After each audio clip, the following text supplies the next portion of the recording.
নমস্কাৰ এই মুহূৰ্তত জনাইছোঁ অসমৰ প্ৰত্যেকগৰাকী জনসাধাৰণৰ বাবে কেইবাটা গুৰুত্বপূৰ্ণ খবৰ।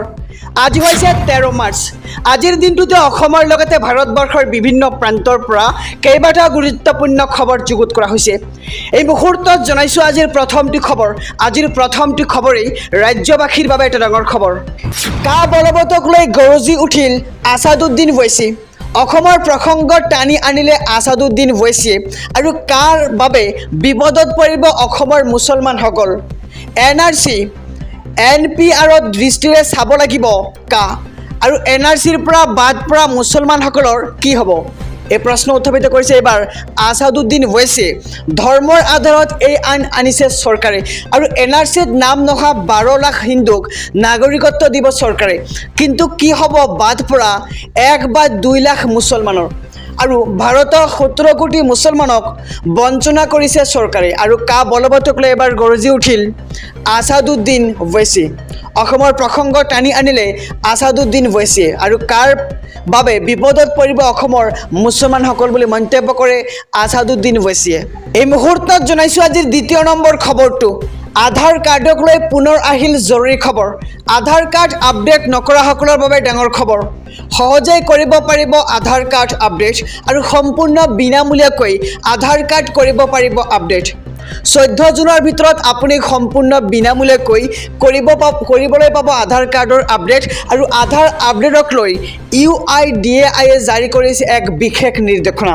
পুনৰ বৃদ্ধি কৰিলে আধাৰ কাৰ্ড আপডেটৰ সময়সীমা আৰু মাই আধাৰ পৰ্টেলৰ জৰিয়তে আপুনি কৰিব পাৰিব বিনামূলীয়াকৈ আধাৰ কাৰ্ডৰ আপডেট আৰু https.uidai.gov.inত আপুনি কৰিব পাৰিব আধাৰ কাৰ্ডখন আপডেট আৰু update demographics data and check ষ্টেটাছত ক্লিক কৰক আৰু লগইনত ক্লিক কৰি আপোনাৰ 12 অংকৰ আধাৰ নম্বৰ দিয়ক আৰু লগতে দিয়ক পৰ্টেলত শুদ্ধকৈ কেপচা কোড আৰু কেপচা কোড দিয়াৰ পিছত লগইন উইথ অপশ্যনত ক্লিক কৰক আৰু আপোনাৰ ৰেজিষ্টাৰ্ড মোবাইল নম্বৰলৈ অহা OTP আপুনি দিব লাগিব পৰ্টেলত আৰু ইয়াৰ পিছতে পুনৰ লগইন কৰি আপোনাৰ যাৱতীয় নথিপত্ৰ আপলোড কৰক।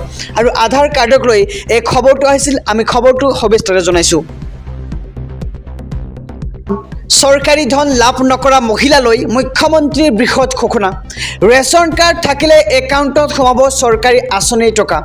মাহে মাহে চৰকাৰে আপোনাৰ একাউণ্টলৈ প্ৰেৰণ কৰি থাকিব এই ধন আৰু ৰেচন কাৰ্ড থকা প্ৰতিটো পৰিয়ালক অৰুণোদয় দিব চৰকাৰে। ৰাজ্যৰ লাখ লাখ পৰিয়ালক সাঙুৰি ল'ব অৰুণোদয় আঁচনিত আৰু প্ৰতি মাহৰ 10 তাৰিখে একাউণ্টত সোমাব 1250 টকাকৈ। আৰু আপুনি এতিয়ালৈকে লাভ কৰা নাই নেকি চৰকাৰী আঁচনিৰ ধন? তেনেহ'লে আপোনাৰ বাবে ভাল খবৰ যে চৰকাৰী ধন লাভ কৰা মহিলালৈ বৃহৎ ঘোষণা কৰিছে এইবাৰ হিমন্ত বিশ্ব চৰকাৰে যে ৰেচন কাৰ্ড থাকিলে আপোনাৰ একাউণ্টত সোমাব প্ৰতি মাহে 1250 টকাকৈ। মই হুঁচেইল বজালে ৰাজ্যত চলিব তীব্ৰ অভিযান। লোকসভা নিৰ্বাচনৰ পাছতে ৰাজ্যত চলিব বৃহৎ অভিযান।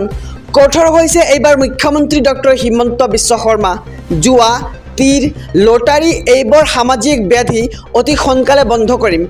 ৰাজ্যজুৰি অভিযান চলাব অসম আৰক্ষীয়ে।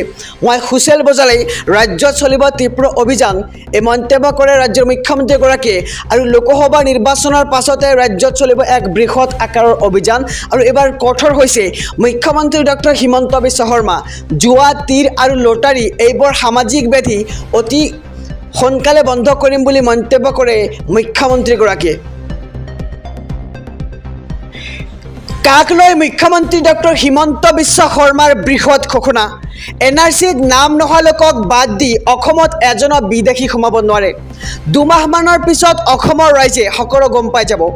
কিমানজন লোকে আবেদন কৰিছে এমাহৰ পিছতে গম পাই যাব। মুখ্যমন্ত্ৰী হিমন্ত বিশ্ব শৰ্মাৰ মন্তব্য। আজিৰ দিনটোতে কেইবাটা বৃহৎ মন্তব্য কৰিছে কাক লৈ মুখ্যমন্ত্ৰী ডক্টৰ হিমন্ত বিশ্ব শৰ্মাই। অসমত কিমানে আবেদন কৰিলে স্পষ্টকৈ ওলাই পৰিব আৰু কোনখন জিলাত কিমান লোকে আবেদন কৰিলে পৰ্টেলত ওলাই পৰিব আৰু কা আন্দোলনৰ 5 শ্বহীদৰ পৰিয়ালে এতিয়া ন্যায় পাব আৰু লাখ লাখ বহিৰাগত সোমাব বুলি কোৱাসকলে এতিয়া প্ৰমাণ দিব লাগিব আৰু এতিয়া আবেদনকাৰীসকলৰ নিজৰ পৰিচয় দিয়াৰ সময় আহিব। এই মন্তব্য মুখ্যমন্ত্ৰীগৰাকীৰ। আমি সবিশেষ জনাই যাম যে আজিৰ দিনটোতে কা বলবৎক লৈ মুখ্যমন্ত্ৰী ডক্টৰ হিমন্ত বিশ্ব শৰ্মাই কি বৃহৎ মন্তব্য আগবঢ়াইছে।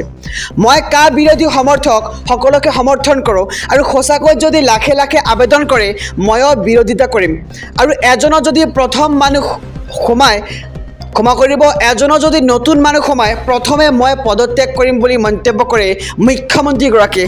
আন্দোলন কৰিলেও আবেদন প্ৰক্ৰিয়া চলিয়াই থাকিব আৰু পঞ্চ শ্বহীদৰ মৃত্যুৰ কাৰণ কোন সেয়া অসমৰ ৰাইজে গম পাব আৰু সীমিত সংখ্যক লোকেহে ইয়াৰ আবেদন কৰিব। আবেদনকাৰী যদি 20 লাখ হয় ময়ো আন্দোলন কৰিম আৰু অৱশ্যে বৰাকত আবেদনকাৰীৰ সংখ্যা বেছি হ'ব পাৰে বুলিও মন্তব্য মুখ্যমন্ত্ৰীগৰাকীৰ।